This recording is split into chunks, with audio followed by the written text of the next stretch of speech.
Antes, balancete. Paulo Henrique Espírito. Balancete. Antes, quis ser normal, como todo mundo. Quis ser todo mundo. Até a estupidez alheia me era santa, por ser a raiz dessa felicidade besta de quem só sabe ser feliz.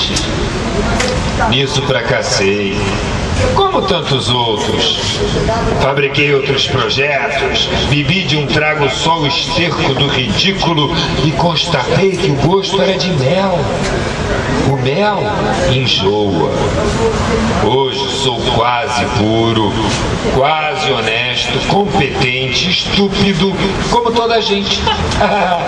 O espelho exato do que não quis ou pude ou soube ser.